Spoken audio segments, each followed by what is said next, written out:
Hello and welcome to Speightstown, a forgotten treasure. I'm Sherwood McCaskey. In last week's program, we look at the life and energy of Speightstown and some of the major characters in recent memory. This week, we shall focus on a number of features, among them restoration, the then landscape of a section of Queen Street, memories of the Speightstown Public Library, and other activities that occurred in the Galeen. We will also share memories of three fires. My colleague, Senator Professor Henry Fraser, is standing by on Orange Street. Speightstown is a small town. It used to be known as Little Bristol, and it actually comprises only four main streets. Queen Street is the main street. Church Street runs past the church at right angles, and here at the north end of the town we have Orange Street, and beyond is Sand Street. Now, Orange Street is one of the most interesting sections of the town, because if you look at the buildings here in Orange Street, they're all much smaller than the big merchant houses on Queen Street and Church Street. And these houses right behind me illustrate that. The doors are very small. After all, in the 17th century, people were much shorter. And so you see that this is really the neglected end of Speightstown. But in recent times, right behind me, on the seaside, a number of pubs and restaurants and bars have developed. So it's now quite a trendy little area with some modernization. But on the land side of the street, you can see these old houses, these small houses. We have some developed commercially, this wonderful little bakery, for example. But you can see that this street illustrates the problem of Speightstown, where buildings have been neglected. And you see one beautiful, very old house with its shingled roof, in which a hole has developed in the roof, and the house has simply not been repaired. But it's architecturally and historically one of the gems of Speightstown. And all over Speightstown there are these gems, most of which have now been demolished. And at the southern end, one or two have been wonderfully saved, and there are one or two that are in desperate need of salvation.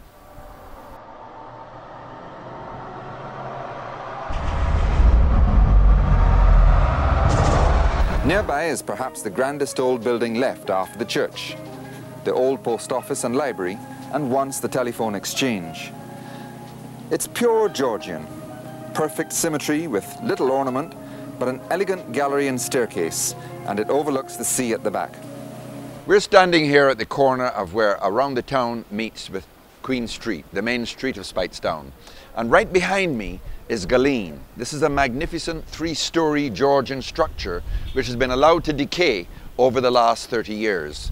Now, this building at one time housed the library, the post office, and then the telephone exchange. Miss Ida Johnson retired from the post office in Speightstown, St. Peter's Post Office in Speightstown. And Lorraine Watson was at Holtown Post Office, St. James, and the post office transferred her to Speightstown, St. Peter.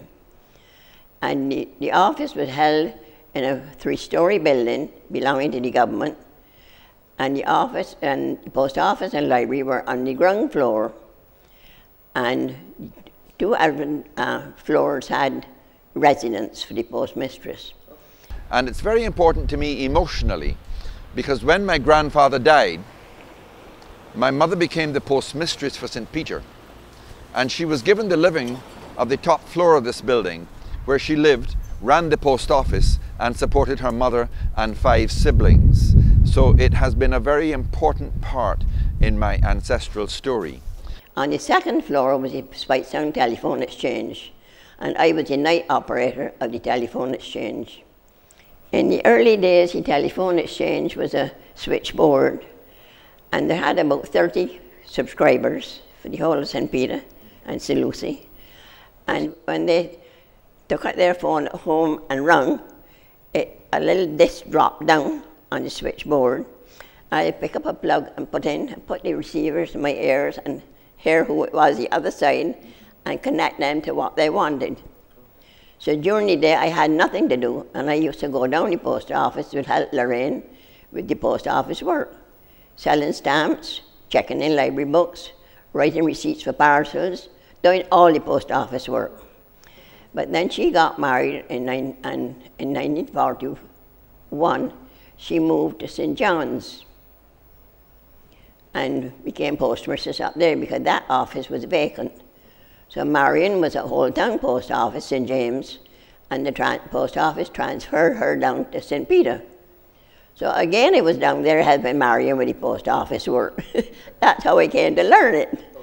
And it was interesting, you met all kinds of people. The rich, the poor, the black and the white, everybody came in there and they were all so friendly, you know. And the postmen were nice fellas too.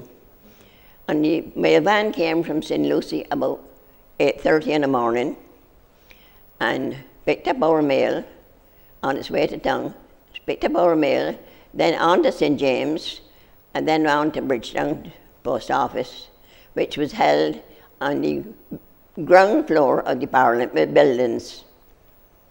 The post office was there.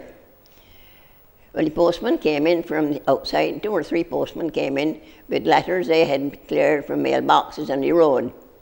They stamped the mail, bagged it off, and parcels, any parcels posted, we bagged off too, and we were ready when the van came, about 9:15, 9 o'clock.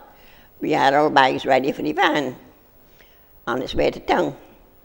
But then during the day, 12 to 1, Lorraine closed the office for lunch hour. And then we opened back up about 1 o'clock. The mail van came from town. The postman came in, and with bags of mail, we had to open those bags and sort. All the mail had to be re-stamped with the St. Peter's Post Office stamp on the back of all the mail before the postman could take it out. But they sorted it to the various routes, and then each postman had to sort it according to how he rode on the road, and deliver that mail to residents all over the parish of St. Peter. 2 fellows had horse carts, and the others rode bicycles.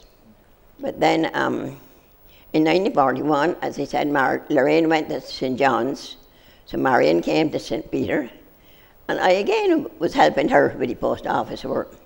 And in 1943, she decided she wanted to join the British Army, the ATS, and asked permission that her sister Doria Watson, which was me, act during the time she was at the war. After she left, the accountant's branch, with Mr. Robert Clark, came down to officially hand over the office to me. Mr. J.F. Sharp was the Postmaster General. When I saw him, I was scared. Was he a scary man? When he looked at you, his eyes seemed to penetrate right through you. Yeah, that was scary. So I was scared stiff of the man.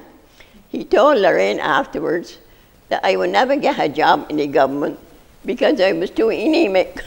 The building that is boarded up now with all the permaclad in front of it, which was the old post office and library, also had over the library what we call the assembly room.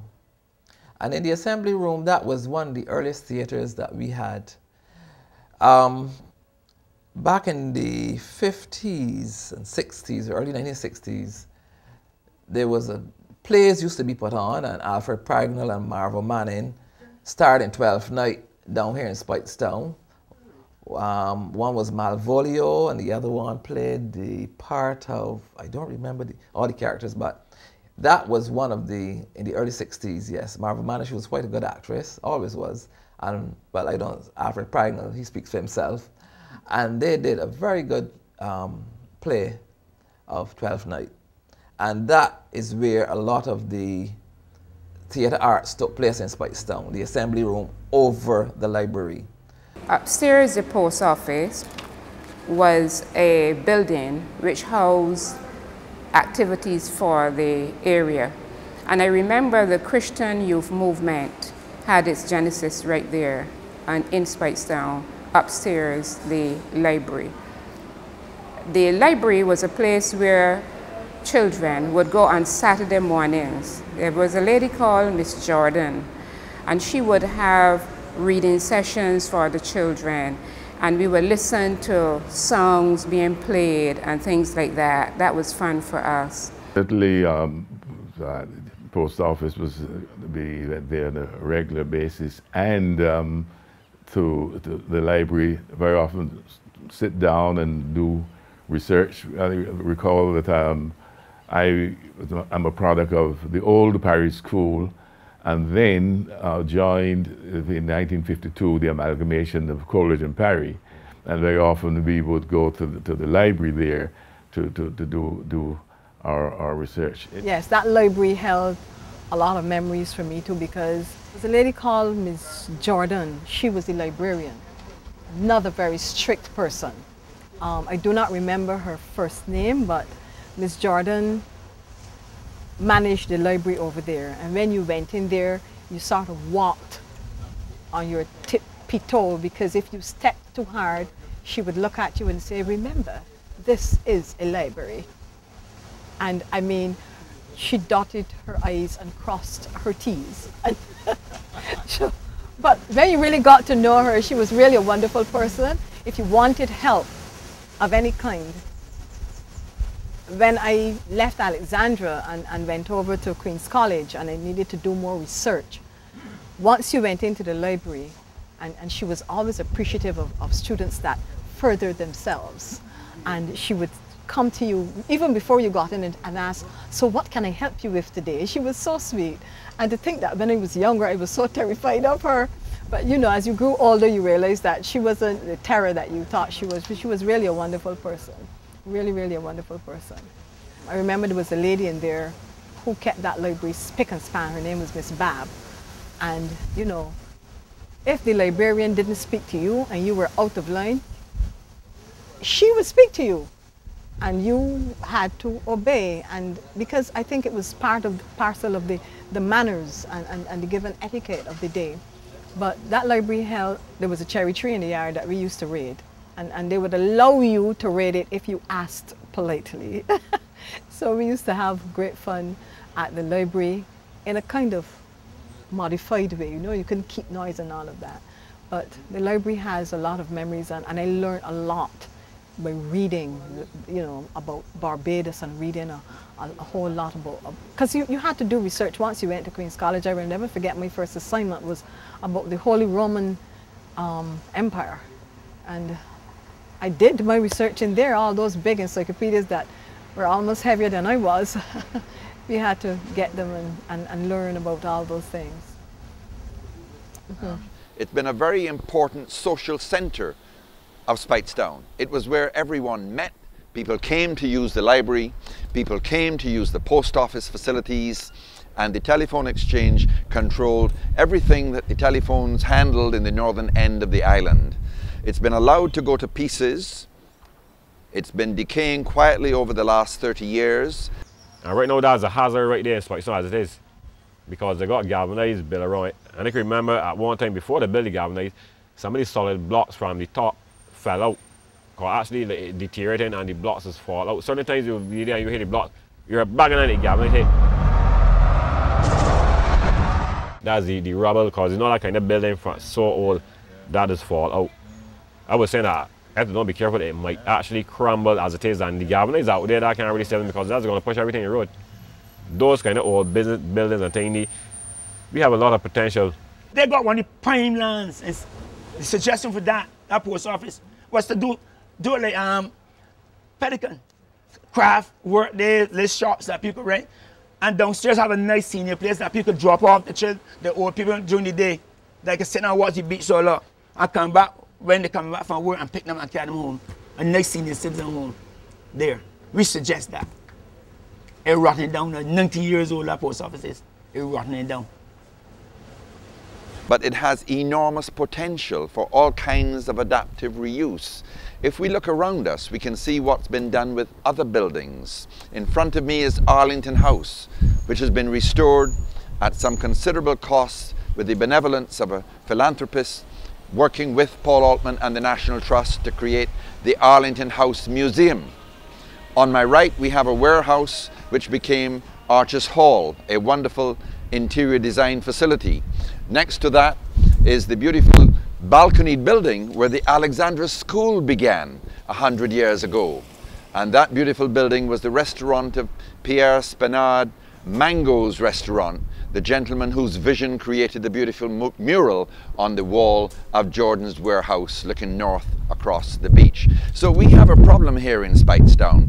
We can see, as I stand here, what can be done in magnificent restoration of old buildings, and yet we've allowed one of the great queens of Queen Street, because Galeen actually means the Empress of the Seas. And this building was the Empress of the Seas, looking on to the sea behind it. So we'd like to see this restored. At the moment, we've got a high palisade because the lintels of one of the top windows began to break up and a brick fell onto the street. So everyone is now protected from that building, and it is not a site where the gangsters are hiding, we hope. It is a site which should become the glory of Speightstown once again, because any old building can be restored if you recognize its value. This is the kind of experience that Dr. Honeychurch has had in Dominica. I have had experience in restoring buildings and using them for modern adaptive purposes. And one of the fascinating aspects of Speightstown is that there are so many buildings in need of that kind of treatment. Buildings that could be used for modern business and tourism purposes that are just standing here, of course tied in with real estate and the problems of financing such an enterprise. But it is possible, and it is a beneficial way of using old buildings for present uses. There are methods which, when well studied and carefully adapted, can actually restore a building much cheaper than breaking the building down, smashing it, demolishing it, and attempting to build a new building which will not have the same depth of history and will certainly not have the ambiance that you want to create for a tourism product or even for educational use. Barbados is very lucky, but it does have an embarrassment of riches. The fact that you have so many buildings that are of great wealth in terms of understanding Caribbean architecture and Barbados's role as a central point in the history of the Caribbean, particularly, of course, in the Eastern Caribbean. So what we have got to explore is, before we smash buildings down, before we abandon them, is to ensure that we maintain them, rather like some of these over further down the street, and be able to reuse them for modern purposes. There's a lot that you can do internally while keeping the externals of the building going.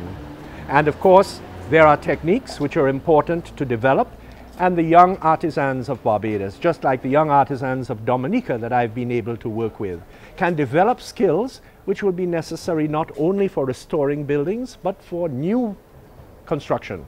And these skills would be very, very valuable to a number of people in the work that needs to be done here in Barbados. Dr. Lennox Honeychurch is one of the Caribbean's Renaissance men. Unlike what we have become so accustomed to in recent times, action follows Dr. Lennox Honeychurch's talk. Speightstown could certainly benefit from his knowledge and expertise, needless to say that of Senator Professor Henry Fraser. We continue in this area of Queen Street with resident Reynold McLean. Next to that, on the north side, was the store of CHP Jordan, who was one of the leading merchants down here, and his home was on the opposite side of the road. Elmer's father, he had a big house there. A very elegant old Barbadian home with the gardens in the front. And people used to do bottles, rush bottles and so forth. On the south side of that would have been then the petrol station. We used to call them gas stations. My earliest recollection of a pump, you wouldn't see those pumps nowadays with all the fancy things on top and how they are calibrated. But that was one of the places in Speightstown you could get your kerosene oil, and the cars were not plentiful at the time, but the few cars would come and fill up, and you would be selling your lubricants and whatever else have you. And it was just here on the corner in Speightstown. We also had the other gas station. This one on the corner here was Mobile. And a little further from the health center, which is now where the Republic Bank is situated. Used to be Bain House. Then at the corner where the bank is used to be Paris's. The gas station was there also. Actually, I remember that very well because that was the first time I ever used a telephone. I got a phone message there the first time in my life. We didn't have a telephone. Shell was over by Plantations. Later on, SO was on the other side opposite. So 3 stations within, 60 yards of each other, different companies competing. And that's how it went until SO closed. That was the first one to go. Then Mobile went, SO went, and Shell was the last that was left. And when Plantations closed, we lost that as well. So there were no other gas stations in the greater Speightstown area. Let's go on the other side of the street now. You leave this church and you go about 50 meters away, 50 yards. And it used to be what we called Plantations Limited. That was the hardware, the old hardware. And people used to really live, all the fellas from Plantations Limited and the gas station and everything were, you know, we were friends. The end of Orange Street was a fire station, and the fire brigade in those days was a push cart with the hoses on it, and the fireman had to push the car up the road to come to a fire. I remember one night the telephone kept on ringing and ringing, and every time I'd run down the steps, call the fire brigade, call the fire brigade. I'll leave it all, run back upstairs, trying to tell the rest of the family what was happening. The phone would ring, and back down the steps I would run, plug in somebody else, call the fire brigade from town, call the fire brigade from town. Ramsey's on fire, Ramsey's on fire. So eventually, I met at my sister. The toilet was to the west of the steps. And I met her, she came over to the room and met me on the top of the steps. She said, the fishing boats have up all their sails, and there's a nice full moon out, and the moon is shining on the fishing boat sails. I said, Marion, the town is on fire. Ramsey's house and the town is on fire, and it's a reflection of Ramsey's fire on the fishing boats. Well, I think about 3 houses completely burnt out that night. 3 or 4 others were damaged. Well, the Egards lived, CHP Jordan had a hardware store, I remember the store, underneath the Egards' residence. And the Egards lived upstairs, and they had an old piano.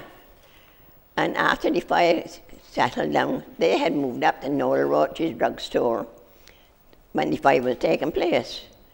And all of a sudden they saw some men bringing up the old piano up the road to put it at Noel Roach. They thought it was a good piano. And the Egards girl would have been glad if it had got burned up in the fire to get rid of it. The Parises lived opposite us. And Frida Paris, we did not dress. We just put on our horse coats and we walked up and down the patio, watching people running up and down the road. And she lived in the house opposite. And she dressed, she took her suitcase and packed all her clothes in the suitcase, even tied on her pillow to the suitcase, and quarreled the whole time that we would not pack our clothes and get ready to move if the fire came up to us. Well, we knew if Challenger's lumberyard had caught a fire with paint in there and all the lumber, and then Noel Roach's drugstore, we knew that it may come to us. And next to us was CHP Jordan's, his lumberyard. So if that lumber caught on fire, the post office would have gone. So we really didn't dress or do anything, but Frida quarreled the whole time that we wouldn't dress and get ready to move out. After the place burned down that morning, we went through by the salt pond. I went right up all the way where Wally's is. We could pass behind them and come out in Church Street and go through where Bellamy had his mechanic shop and go into the schoolyard because it was blocked from the fire that morning. Well, before Ramsey's fire, the Methodist Church in Speightstown caught on fire. They were soldering the roof, and the sparks from the sawdust sawing machine got under the shingles and caused the roof to catch on fire. And right below that, between us and the Methodist Church, was Mr. Paris's gas station, selling gasoline and kerosene oil. And that night, I had been to town in the morning, and I had bought down 3 hats for Mother. And that night, when the Methodist Church was on fire, we took all the sheets and the bath towels. We had a huge basket, and it was about so deep, and the cover fit right down. And we packed all these sheets and bath towels in this basket till it was up to the top, and the top just hooked on, tied it with rope. And my sister Lorraine, who was postmistress at St. Peter, she held it in one hand, the table sewing machine in the other hand with 3 hat bags on their fingers. I went up the road to the Methodist manse and put them in their house. Okay. And next morning, that basket was so heavy she couldn't lift it with both hands. So that will tell you what fright will make you do. Of course, there was the fire cart that was kept inside of the police station as well. And I saw that working only once when the house that was directly across the road from me in Church Street caught fire one night. I was young, very young, and I remember these guys pushing this cart. If you come to the museum, you'll see one outside in the corridor, but pushing this cart up the road, and this great hose wrapped around it. They unwrapped the hose quite quickly, and these guys, I think, were suffering the after effects of what we were then calling the Hong Kong flu. This flu had hit Barbados, and everybody was getting sick. Some people even died. I got the impression that both of these guys were ill, but they were still at work. And they came up Church Street with the, I think the cart was just all over the place. They were just trying to control it. But when one of the guys hooked the hose up to the hydrant in the road, he said to the other one, "You have the hose holding well?" And he said, "Yes, turn on the water, turn on the water." When he turned on the water, the force through him and the hose, he and the hose parted company. And great was the laughter of the people who were gathered around. It wasn't funny for me because I am feeling intense heat in our house, and I was really, really scared. And my mother and father we were sort of pulling the things out of the house and taking them down in our yard. Our yard was really long, and we were taking them down into the yard. But you know, it is night and it was dark, and I did not like the idea. My mother put me there and said, "Sit down there," and it's dark. And I was terrified. I was just scared, really scared, myself and a little niece who lived with us. A young Peggy Jones feeling somewhat terrified after seeing a fire right here in her community on Church Street. Wonderful memories of historic Speightstown shared by those who have had the good fortune of experiencing the events. And so we bring to an end yet another program in the series Speightstown, a Forgotten Treasure. I'm Sherwood McCaskey.